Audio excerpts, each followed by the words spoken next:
How old are you? 31. Are you single? It's complicated. What's the most challenging thing about being in a it's complicated stage?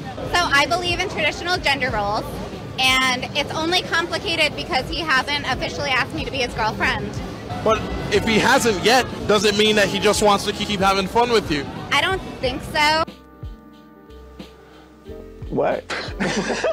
No, there's nothing complicated about it. That dude has absolutely no interest whatsoever in making you his girlfriend. Why should he bother buying the machine when he's getting milked for free? He keeps you around because you are what the scholars like to call low effort. He'll take you out to dinner every once in a while because it'll shut you up, and he'll get his easy fun time with your stink portal of gut-wrenching sorrows, and he'll go through a few motions just to string you along until he gets bored or until you become too much of a hassle. But you can go ahead and try to convince yourself if you wait long enough, he'll change his mind and make things official, but he clearly has no interest, and the pathetic part is you are the only one who doesn't notice that. Based on how he treats me, the dates we go on, but it's really going to depend on once we get to like that 6-month mark.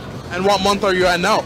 We're at like 5.5. Do you think that this man is really taking you serious? I think he's just moving slowly because of how this generation is operating right now. He has not done a single thing to ever make me feel like he's stepping out on me. But he did agree to meet my mom next week when she's in town, so But I feel like that's a big deal. Wow. That's amazing.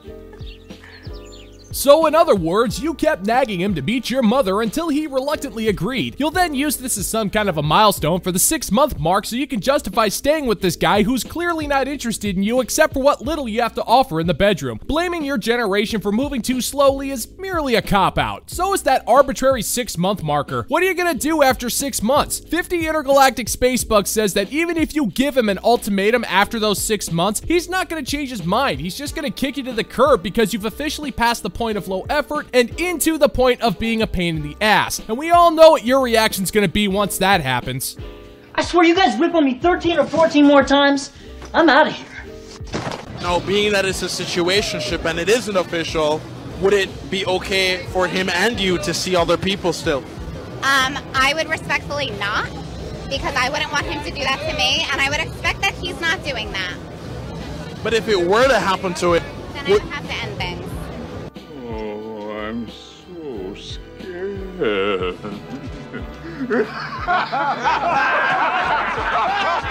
So just end things. Don't threaten it, just shut up and end them. That guy is already looking for an excuse to bail on you. Because let's be real here, the second that guy meets your mother, he's gonna know exactly where your loser genes come from, and that'll be that. Trust me, sister, you have no real advantage in this game. He's the one that's keeping you around, and you're the one that's pathetically hoping he'll change his mind, and the harder you push, the harder he's gonna slam the door in your face when he's finally fed up. And as you go on to create TikTok cringe about how much you hate men, that dude has already blocked you on social media, deleted your phone number, and has already forgotten you existed as he moves on to the next woman, because that dude clearly has options and you clearly don't.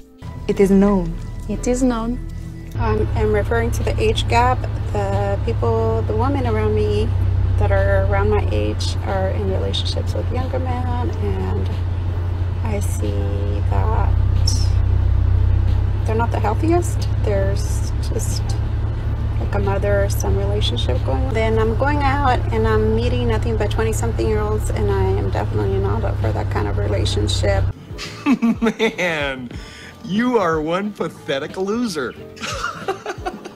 Well, there is a word that perfectly sums up your situation. Well, to be fair, it more closely sums up how 20-somethings view you, and that word is practice. You see, you're not getting any younger, and the men your age really don't see you as desirable because there's a reason why you're still single, and 9 times out of 10, that reason is indicative to a bigger problem. And those men aren't willing to take on yet another headache. They have better things to do. However, 20-somethings see an older, mildly attractive woman and immediately think they can get into her pants because she's desperate enough to be seen with a man 20 years her junior. And most of the time, it works. And that's mainly because you're so desperate for validation that the only way you'll get any is by playing a few rounds of the old squishy fish boxing with a frat boy. Hope that clears it up for you. There's no need to thank me though. I'm merely doing the work of the intergalactic space god Blomachard. All hail his glory.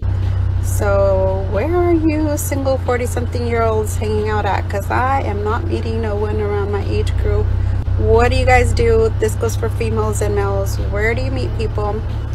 I've seriously been thinking of online dating type of thing, but I don't know.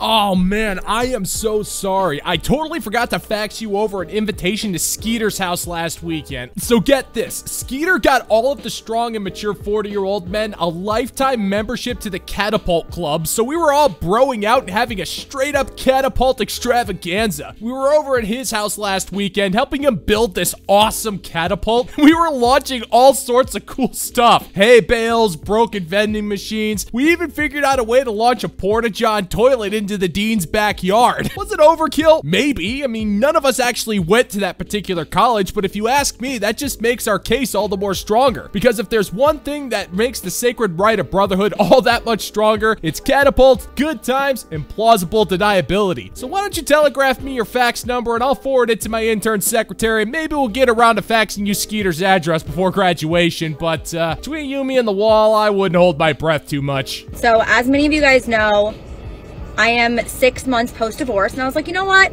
Let me put myself out there. Let me see what's out there. Let me start dating. And I feel like I'm qualified to say this because every single date that I've gone on so far, every single one of them have complimented my confidence. They're like, you are so confident. And let me tell you why and how. Nobody cares, Sean. Nobody cares. Number one, if you go in thinking, okay, I'm going in to meet a new friend, it just takes the pressure off. Number two, don't be anybody but yourself, because if it does blossom into something more than just friendship, you don't want that person to fall in love with someone you're not.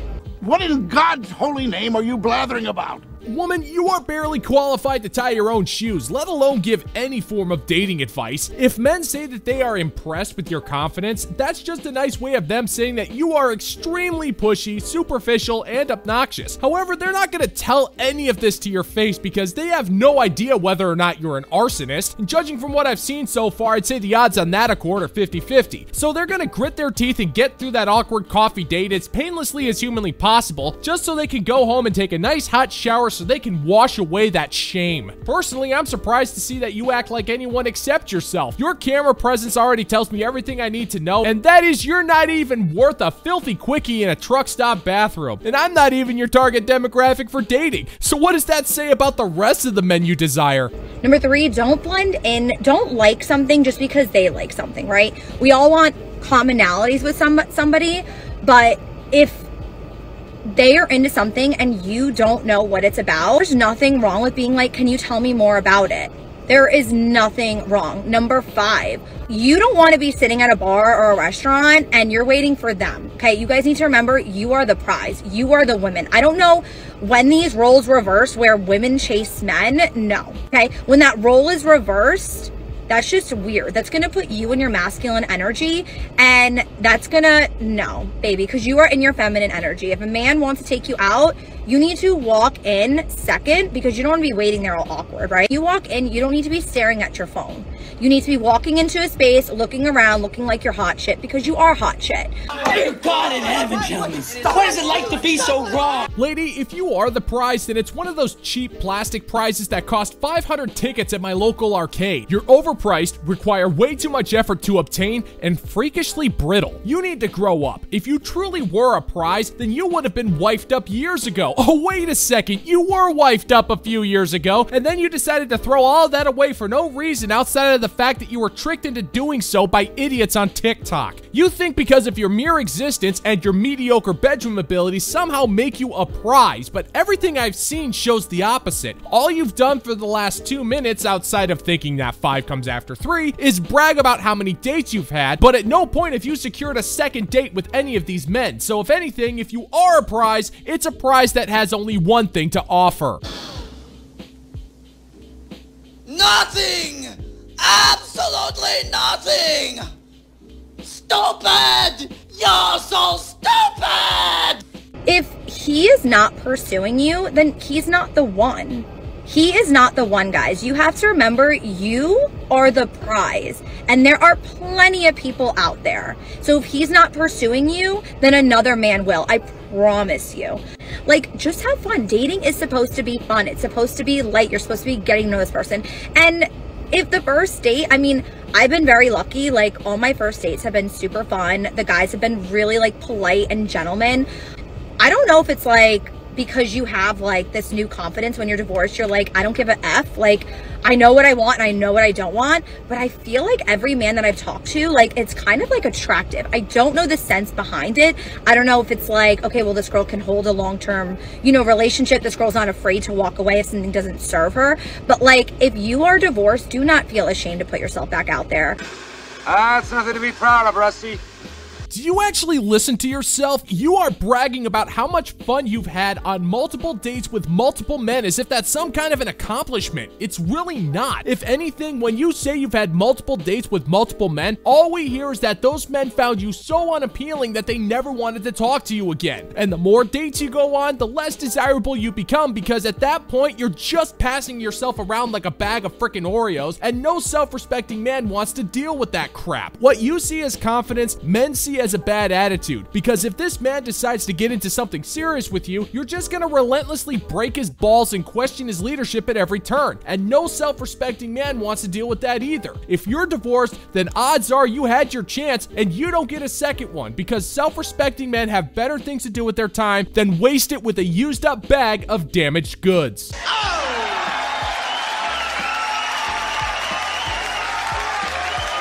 That's gonna do it for today's video, gentlemen and gents. As always, if you find that my particular brand of comedy is bringing you to the brink of laughter, then why don't you scroll on down and click that like and subscribe button and ring the notification bell so we can give the good old-fashioned middle finger to the YouTube algorithm. Thank you so much for checking out the new video, and until next time, peace out, homies.